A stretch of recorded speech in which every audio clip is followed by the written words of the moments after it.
Prefácio. Os Espíritos do Senhor, que são as virtudes dos céus, como um imenso exército que se movimenta ao receber a ordem de comando, espalham-se por toda a face da terra. Semelhantes às estrelas cadentes, vêm iluminar o caminho e abrir os olhos aos cegos. Eu vos digo, em verdade, que são chegados os tempos em que todas as coisas devem ser restabelecidas no seu verdadeiro sentido, para dissipar as trevas, confundir os orgulhosos e glorificar os justos. As grandes vozes do céu ressoam como o toque da trombeta, e os coros dos anjos se reúnem. Homens, nós vos convidamos ao divino concerto. Que vossas mãos tomem a lira, que vossas vozes se unam, e no hino sagrado se estendam e vibrem de um ponto a outro do universo. Homens, irmãos amados, estamos junto de vós, amai-vos uns aos outros e dizei, do fundo de vossos corações, fazendo a vontade do Pai que está no céu, Senhor, Senhor, e podereis entrar no reino dos céus. O Espírito de Verdade. Nota: a instrução acima, transmitida por via mediúnica, resume ao mesmo tempo o verdadeiro caráter do Espiritismo e o objetivo desta obra. Por isso foi colocada aqui como prefácio. Nota de Allan Kardec. 11. Introdução. E, objetivo desta obra, podemos dividir os assuntos contidos nos Evangelhos em 5 partes: os atos comuns da vida do Cristo, os milagres, as predições, as palavras que serviram de consolidação aos dogmas sobrescrito uma da Igreja para fundamento de seus dogmas e o ensino moral. Se as 4 primeiras partes são objeto de controvérsias, a última permanece inatacável. Diante desse código divino submete-se a própria incredulidade. É o terreno em que todos os cultos se encontram, a bandeira sob a qual todos podem abrigar-se, sejam quais forem as suas crenças, pois ela nunca se fez objeto de disputas religiosas, sempre e por toda parte levantadas pelos dogmas. Se o discutissem, as seitas teriam encontrado nele a sua própria condenação, pois a maioria delas está ligada à parte mística do que à parte moral, que exige a renovação de si mesmo. Para os homens, em particular, é uma regra de conduta que abrange todas as circunstâncias da vida particular ou pública, o princípio de todas as relações sociais fundadas sobre a mais rigorosa justiça. É, enfim, e acima de tudo, o caminho infalível da felicidade que virá. É uma ponta do véu erguido sobre a vida futura. Este é o tema exclusivo desta obra. Todo mundo admira a moral evangélica. Todos proclamam a sua sublimidade e a sua necessidade, mas muitos o fazem confiando naquilo que ouviram, ou apoiados em algumas máximas que um dogma, princípio de fé definido pela Igreja, apresentada como incontestável e indiscutível. Ver Kardec, Allan, O Livro dos Espíritos, capítulo 4, que 171, nota 2, Mundo Maior Editora, primeira edição, 2012. O Evangelho é segundo o Espiritismo. Tornaram proverbiais, mas poucos a conhecem a fundo, menos ainda a compreendem e sabem deduzir-lhes as consequências. A razão disso está em grande parte nas dificuldades que a leitura do Evangelho apresenta, tornando-se incompreensível para a maioria. A forma alegórica e o misticismo intencional da linguagem fazem com que a maioria o leia por desencargo de consciência e por obrigação, como leem as orações sem as compreender, ou seja, sem delas tirar proveito. Os preceitos morais, disseminados no texto, misturados às narrativas, torna-se impossível, assim, compreendê-los como um todo e fazê-los objeto de leitura e de meditação separadamente. É bem verdade que já foram escritos tratados de moral evangélica, mas o arranjo em estilo literário moderno lhe tira a primitiva espontaneidade primitiva, que lhes proporciona ao mesmo tempo o encanto e a autenticidade. Ocorre o mesmo com as máximas soltas, reduzidas à sua mais simples expressão proverbial. Não são mais do que aforismos sobrescrito 2, que perdem uma parte do seu valor e de seu interesse, pela falta de cumprimentos e das circunstâncias em que foram transmitidas. Para evitar tais inconvenientes, reunimos nesta obra os trechos que podem constituir, por assim dizer, um código de moral universal sem distinção de culto. Nas citações conservamos tudo o que era útil ao desenvolvimento do pensamento, suprimindo apenas o que era estranho ao assunto. Além disso, respeitamos escrupulosamente a tradução original de Saci, bem como a divisão por versículos. Mas em vez de nos atermos a uma ordem cronológica sem real utilidade neste caso, agrupamos e classificamos as sentenças metodicamente, segundo a natureza de cada uma delas, de maneira que elas se deduzam, o máximo possível, umas das outras. A ordem de numeração dos capítulos e dos versículos permite recorrer à consulta, caso seja necessário. Foi apenas um trabalho material que teve somente uma utilidade secundária. O essencial era colocá-lo ao alcance de todos pela explicação das passagens obscuras e o desenvolvimento de todas as suas consequências. 2. Aforismo, máxima ou sentença que em poucas palavras contém uma regra ou um princípio de grande alcance. Nota do editor. 13. Introdução. Em vista da aplicação nas diferentes circunstâncias da vida, foi o que tentamos fazer, com a ajuda dos bons espíritos que nos assistem. Muitas passagens do Evangelho, da Bíblia e de outros autores sagrados em geral, são de difícil compreensão. Muitas até parecem absurdas, por causa da falta de uma chave para se entender o verdadeiro sentido. Essa chave está inteiramente no Espiritismo, como já puderam convencer-se aqueles que o estudaram seriamente, e como também será ainda mais bem reconhecido. O Espiritismo encontra-se por toda parte na antiguidade e em todas as épocas da humanidade. Em tudo encontramos os seus traços, nas escrituras, nas crenças e nos monumentos. É por isto que, ao abrir novos horizontes para o futuro, lança uma luz tão esclarecedora sobre os mistérios do passado. Como complemento de cada preceito, acrescentamos algumas instruções escolhidas entre as que foram ditadas pelos Espíritos em diversos países e por intermédio de diferentes médios. Se estas instruções tivessem surgido de uma única fonte, poderiam ter sofrido influência pessoal ou do meio, enquanto que a diversidade das origens prova que os espíritos dão os seus ensinamentos por toda parte e que ninguém é privilegiado nessa questão sobrescrito 3. Esta obra é para uso de todos. Dela podem todos aurir os meios de conformar com a moral do Cristo o respectivo proceder. Aos espíritas oferece aplicações que lhes concernem de modo especial, graças às relações estabelecidas, doravante e permanentemente, entre os homens e o mundo invisível, a lei evangélica que os próprios espíritos 3. Poderíamos, sem dúvida, dar, sobre cada assunto, outras comunicações obtidas em um grande número de outras cidades e centros espíritas, além daqueles que citamos. Mas devemos, antes de tudo, evitar a monotonia das repetições inúteis e limitar nossa escolha às que, pelo conteúdo e pela forma, se enquadrem mais especialmente no plano desta obra, reservando para as publicações posteriores as que não foram aqui incluídas. Quanto aos médiuns, evitamos nomeá-los, em sua maior parte atendendo ao seu próprio pedido. Além disso, não seria conveniente fazer exceções, pois os nomes dos médiuns não acrescentariam nenhum valor à obra dos espíritos. Seria apenas uma satisfação do amor próprio, com o qual os médiuns verdadeiramente sérios não se preocupam, pois compreendem que, sendo seu papel puramente passivo, o valor das comunicações em nada realça o seu mérito pessoal e que seria ingênuo envaidecerem-se de um trabalho intelectual para o qual apenas prestaram seu concurso mecânico. Nota de Allan Kardec. 14. O Evangelho é segundo o Espiritismo. Ensinaram a todas as nações, já não será letra morta, porque cada um a compreenderá e se verá incessantemente compelido a pô-la em prática, a conselho de seus guias espirituais. As instruções que promanam dos espíritos são verdadeiramente as vozes do céu que vêm esclarecer os homens e convidá-los à prática do Evangelho. Segunda, autoridade da doutrina espírita, controle universal do ensinamento dos espíritos. Se a doutrina espírita fosse uma concepção puramente humana, ela teria como garantia somente as luzes daquele que a tivesse concebido.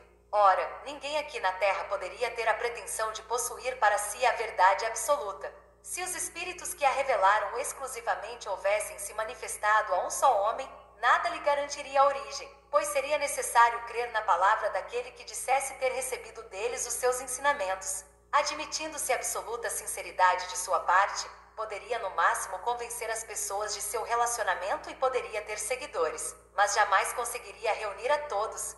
Deus quis que a nova revelação chegasse aos homens por um meio mais rápido e mais autêntico. Eis porque encarregou os espíritos de levá-la de um polo a outro, manifestando-se por toda a parte sem dar a ninguém o privilégio exclusivo de ouvir a sua palavra. Um homem pode ser enganado e pode enganar-se a si mesmo, mas tal não ocorre quando milhões veem e ouvem a mesma coisa. É uma garantia para cada um e para todos. Além disso, pode fazer-se desaparecer um homem, mas não se faz desaparecer em multidões. Pode-se queimar livros, mas não se pode queimar espíritos. Ora, mesmo que se queimassem todos os livros, a fonte da doutrina continuaria inesgotável, pois ela não se encontra na terra. Surgiu de toda parte e todos podem dessedentar-se nessa fonte. Se faltarem homens que a propaguem, haverá sempre os espíritos, que atingem a todos e aos quais ninguém pode atingir. São os próprios espíritos, na verdade, que fazem a propagação com a ajuda de inumeráveis médios que eles despertam por toda parte. Se houvesse apenas um intérprete, por mais favorecido que fosse, o espiritismo seria apenas conhecido. Esse intérprete, qualquer que fosse a 15. Introdução. Sua categoria teria sido objeto de desconfiança de muitos. Nenhuma nação o aceitaria, enquanto os espíritos, comunicando-se em todos os lugares, a todos os povos, a todas as seitas e a todos os grupos, são aceitos por todos. O espiritismo não tem nacionalidade, independe dos cultos particulares, não é imposto por nenhuma classe social, pois todos podem receber as instruções de seus parentes e amigos de além túmulo. É necessário que assim seja, para que ele possa conclamar todos os homens à fraternidade, pois se não se colocasse sobre um terreno neutro, teria mantido as dissensões, ao invés de apaziguá-las. Na universalidade dos ensinamentos dos espíritos está a força do espiritismo e também a causa de sua tão rápida propagação. A voz de um só homem, mesmo com o auxílio da imprensa, teria levado séculos para chegar aos ouvidos de todos. Por isso, milhares de vozes se fazem ouvir simultaneamente pela terra para proclamarem os mesmos princípios e transmiti-los aos mais ignorantes e aos mais sábios, a fim de que ninguém seja deserdado. É uma vantagem da qual não desfrutou nenhuma das doutrinas aparecidas até hoje. Se, portanto, o espiritismo é uma verdade, ele não teme a má vontade dos homens, nem as revoluções morais, nem as transformações físicas do globo, pois nenhuma dessas coisas pode atingir os espíritos. Mas esta não é a única vantagem que resulta dessa posição excepcional. O espiritismo nela encontra uma poderosa garantia contra os cismas que poderiam ser suscitados, seja pela ambição de alguns, seja pelas contradições de certos espíritos. Essas contradições são certamente um obstáculo, mas carregam em si mesmas o remédio ao lado do mal. Sabe-se que os espíritos, pela diferença que há em seus conhecimentos, estão longe de estar individualmente de posse de toda a verdade, que não é dado a todos o poder de conhecer certos mistérios, que o seu saber é proporcional à sua evolução, que os espíritos comuns não sabem mais do que muitos homens que há entre eles. Como entre os homens os presunçosos e os pseudo-sábios, que acreditam saber o que não sabem, os sistemáticos, que tomam suas próprias ideias como verdadeiras, enfim, os espíritos de ordem mais elevada, que são completamente desmaterializados, os únicos despojados das 16. O Evangelho é segundo o Espiritismo. Ideias e dos preconceitos terrenos. Mas também sabemos que os espíritos enganadores não têm escrúpulos para se ocultar sob nomes falsos, a fim de fazerem que suas utopias sejam aceitas. Disto resulta que para tudo que se encontra fora do ensinamento exclusivamente moral, as revelações que cada um possa obter terão um caráter individual, sem garantia de autenticidade e devem ser consideradas opiniões pessoais deste ou daquele espírito, sendo imprudência aceitá-las e divulgá-las levianamente como verdades absolutas. O primeiro controle é, sem dúvida, o da razão, ao qual é necessário submeter, sem exceção, tudo o que vem dos espíritos. Toda teoria contrária ao bom senso, com uma lógica rigorosa e com os dados positivos que possuímos, por mais respeitável que seja o nome que assine, deve ser rejeitada. Mas esse controle é incompleto em muitos casos, por insuficiência de conhecimentos de algumas pessoas e da tendência de muitos de tomarem seu próprio julgamento por único árbitro da verdade.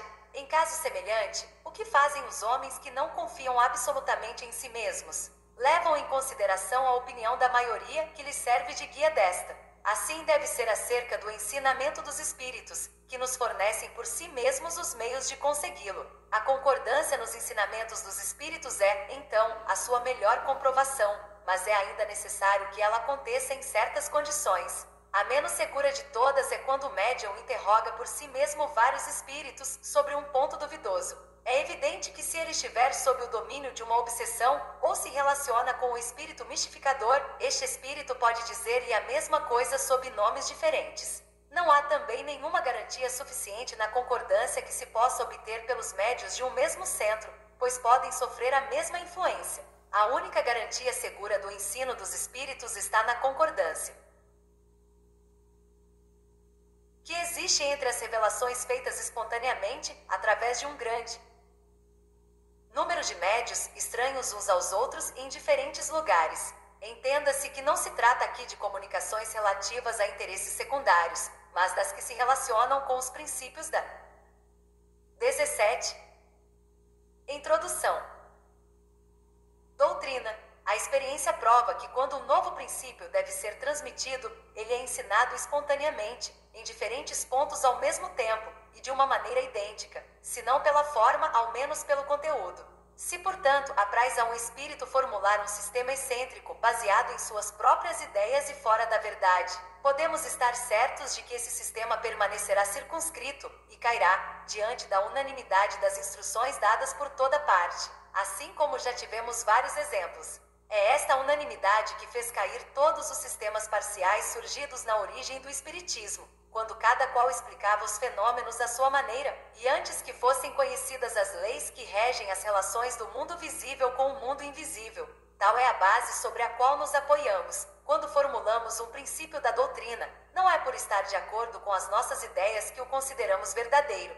Não nos colocamos absolutamente como árbitros supremos da verdade, e não dizemos a ninguém, acre, ditem tal coisa, pois nós a dizemos. Nossa opinião não é, aos nossos próprios olhos, mais do que uma opinião pessoal, que pode ser verdadeira ou falsa, pois não somos mais infalíveis do que os outros. E não é também porque um princípio nos foi ensinado que o consideramos verdadeiro, mas porque recebeu a sanção da concordância.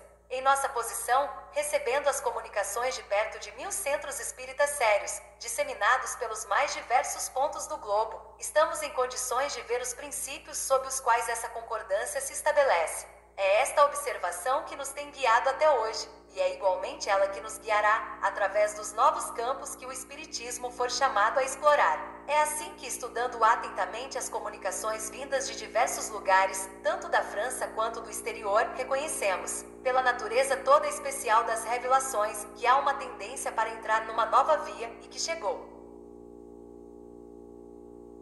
o momento de dar um passo à frente. Essas revelações, às vezes formuladas com palavras veladas, passaram quase sempre despercebidas para muitos daqueles que as receberam. Muitos outros acreditaram tê-las recebido sozinhos. Tomadas isoladamente, elas seriam sem valor para nós. Apenas a coincidência lhes confere valor. Depois, quando chegar o 18, o Evangelho é segundo o Espiritismo. Momento de publicá-las, cada um se lembrará de haver recebido instruções no mesmo sentido. É esse o movimento geral que observamos e estudamos, com a assistência dos nossos guias espirituais, que nos ajuda a avaliar a oportunidade de fazermos alguma coisa ou de nos abstermos. Esse controle universal é uma garantia para a unidade futura do Espiritismo e anulará todas as teorias contraditórias. É nele que, no futuro, procuraremos o critério da verdade.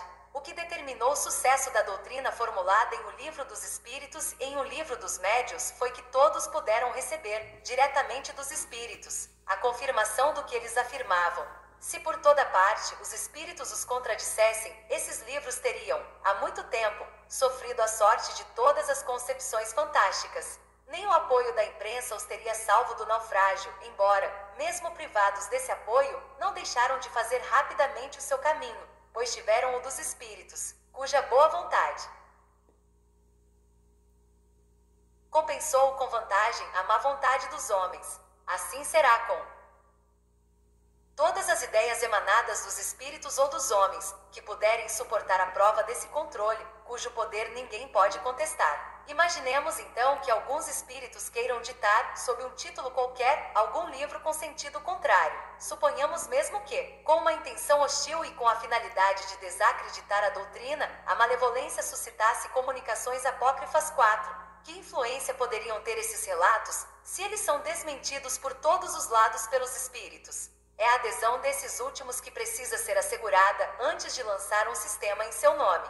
Do sistema de um só ao sistema de todos, à distância da unidade ao infinito. O que podem todos os argumentos dos detratores contra a opinião das massas, quando milhões de vozes amigas, partidas do espaço, chegam de todas as partes do universo, e no seio de cada família os repelem energicamente? A experiência em relação a esse assunto já não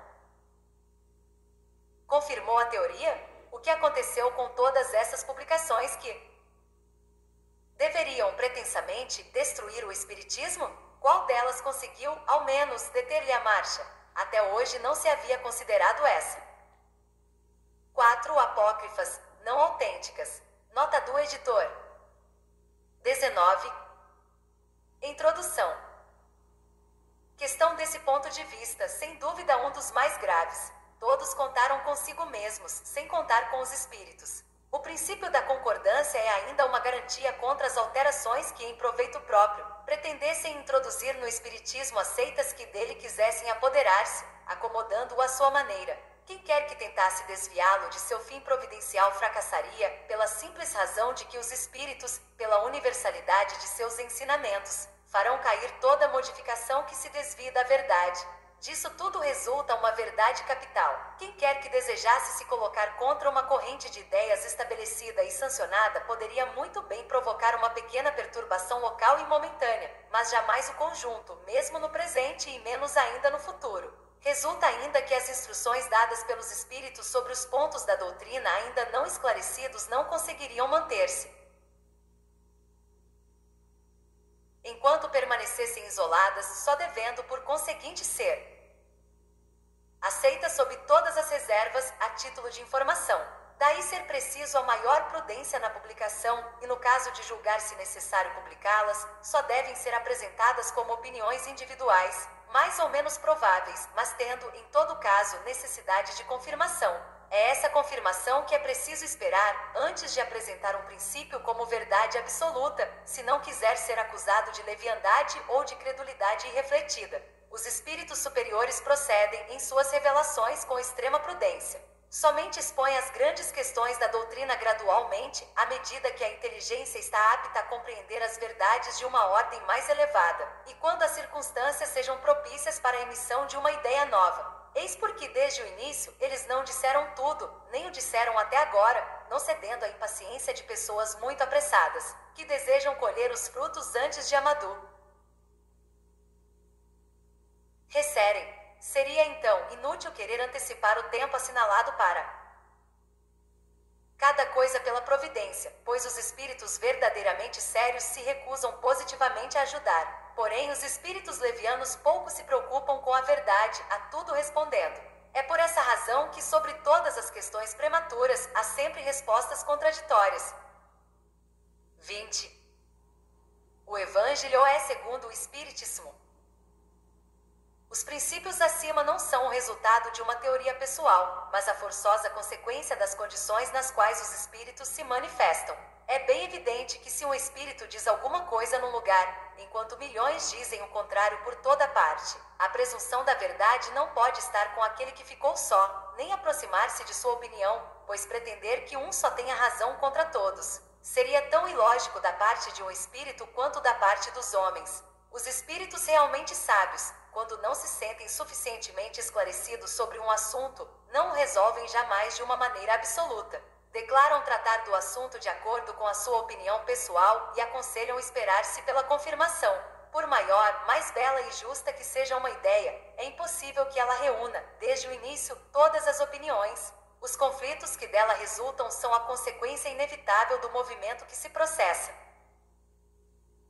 E são mesmo necessários para maior realce da verdade. É útil que assim aconteça para que as falsas ideias sejam prontamente desgastadas. Os espíritas que revelam alguns temores devem ficar tranquilos. Todas as pretensões isoladas cairão, pela força das coisas, diante do grande e poderoso critério do controle universal. Não será pela opinião de um homem que se produzirá a união, mas pela unanimidade da voz dos espíritos. Não será um homem, nem muito menos nós que qualquer outro, que fundará a ortodoxia espírita.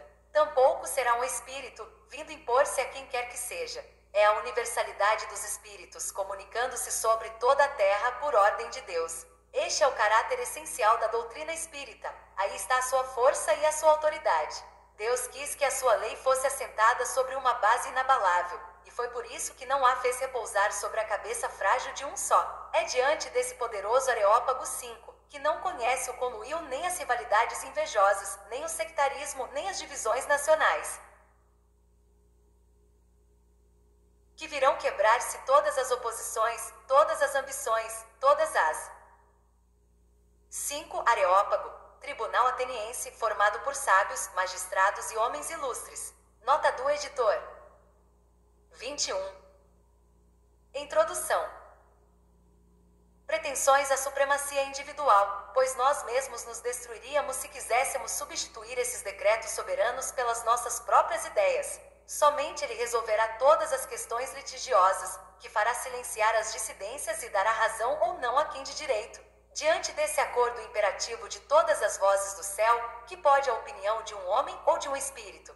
Menos que uma gota d'água que se perde no oceano, menos que a voz de uma criança abafada pela tempestade. A opinião universal é o juiz supremo, aquele que se pronuncia em última instância. Ela se forma de todas as opiniões individuais. Se uma delas é verdadeira, tem na balança o seu peso relativo.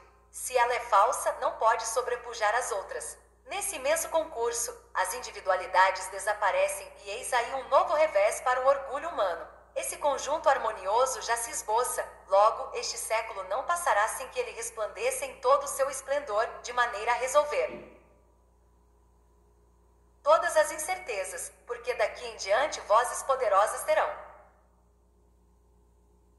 recebido a missão de se fazerem ouvir para unirem os homens sob a mesma bandeira, desde que o campo esteja suficientemente preparado. Enquanto isso, aquele que gravitar entre dois sistemas opostos poderá observar em que sentido se forma a opinião geral. É o indício certo do sentido em que se pronuncia a maioria dos espíritos, dos diversos pontos sobre os quais se comunicam. É o sinal não menos seguro de qual dos dois sistemas prevalecerá. Terceira, notícias históricas para bem compreendermos certas passagens dos evangelhos. É preciso conhecer o valor de muitas palavras que são frequentemente empregadas, que caracterizam os costumes e a sociedade judaica naquela época. Essas palavras, não tendo para nós o mesmo sentido, foram muitas vezes mal interpretadas, e por isso geraram algumas incertezas. A compreensão de sua significação explica também o sentido verdadeiro de certas máximas, que parecem estranhas numa primeira abordagem. Samaritanos. Após o cisma das 10 tribos, Samaria tornou-se a capital do reino dissidente de Israel. Destruída e reconstruída em várias ocasiões, ela foi, sob o domínio romano, a sede administrativa. 22. O Evangelho é segundo o Espiritismo da Samaria, uma das 4 divisões da Palestina. Herodes, chamado Grande, embelezou-a com suntuosos monumentos. Para homenagear Augusto, deu-lhe o nome de Augusta em grego Sebaste. Os samaritanos estiveram quase sempre em guerra com os reis de Judá. Uma aversão profunda que datava da época da separação, perpetuou-se constantemente entre os dois povos, que se esquivavam de qualquer relação recíproca. Os samaritanos, para tornarem a cisão mais profunda e por não terem de ir a Jerusalém para a celebração das festas religiosas, construíram um templo próprio e adotaram certas reformas. Somente admitiam o Pentateuco 6, que contém as leis de Moisés, e rejeitavam todos os livros que a ele foram anexados posteriormente. Seus livros sagrados eram escritos em caracteres hebraicos da mais alta antiguidade. Aos olhos dos judeus ortodoxos, eles eram heréticos e por isso mesmo, desprezados, anatematizados e perseguidos. O antagonismo das duas nações tinha, portanto, como único princípio a divergência das opiniões religiosas, embora suas crenças tivessem a mesma origem. Eram os protestantes desse tempo. Ainda hoje se encontram samaritanos em algumas regiões do Oriente, particularmente em Nablus e em Jaffa.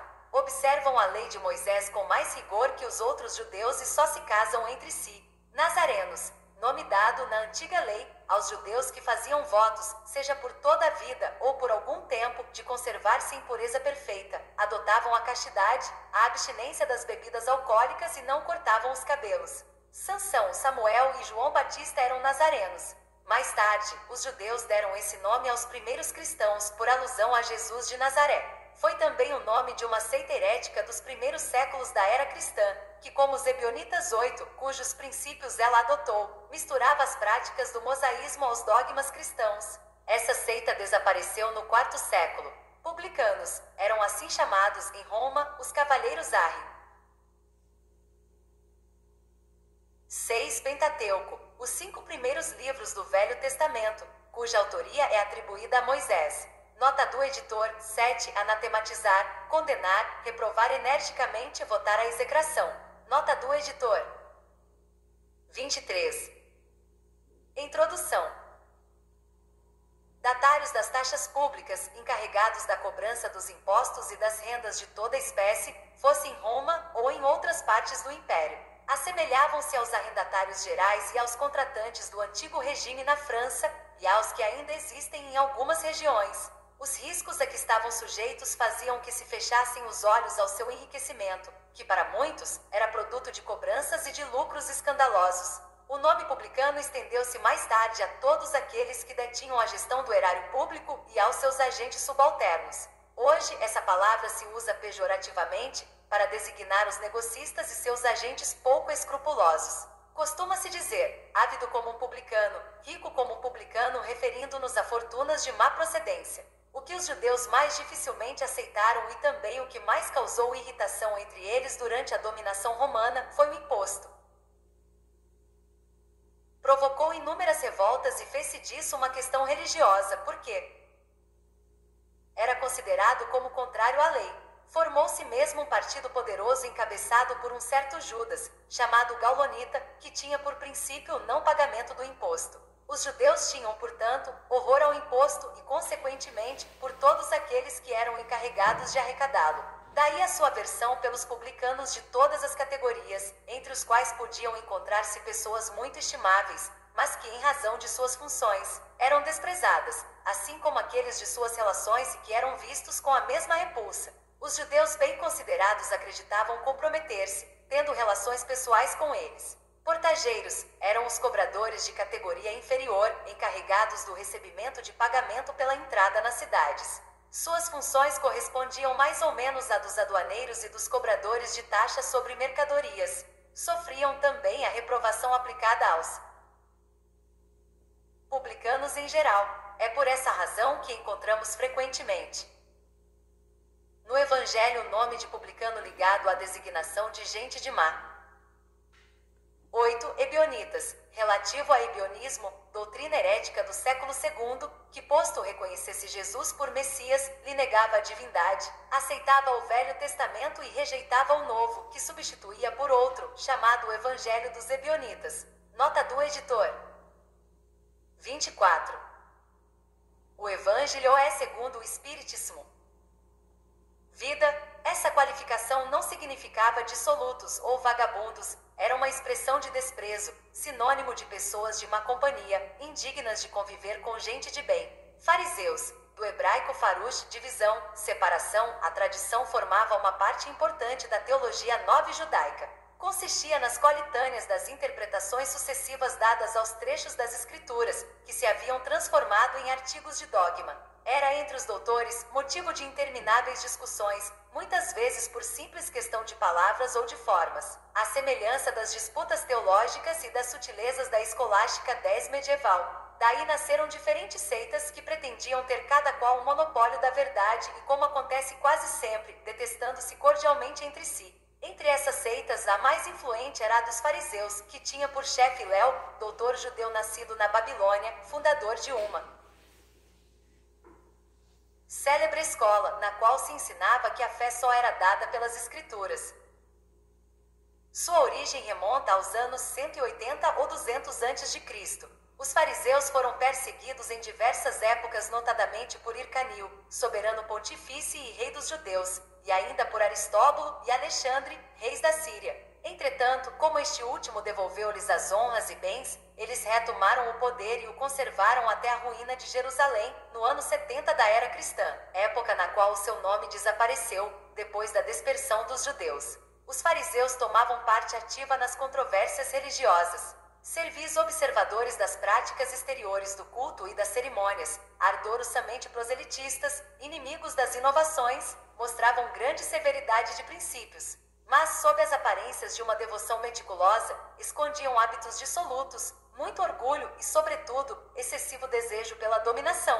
A religião, para eles, era mais um meio de subir do que propriamente objeto de uma fé sincera. Eles tinham apenas as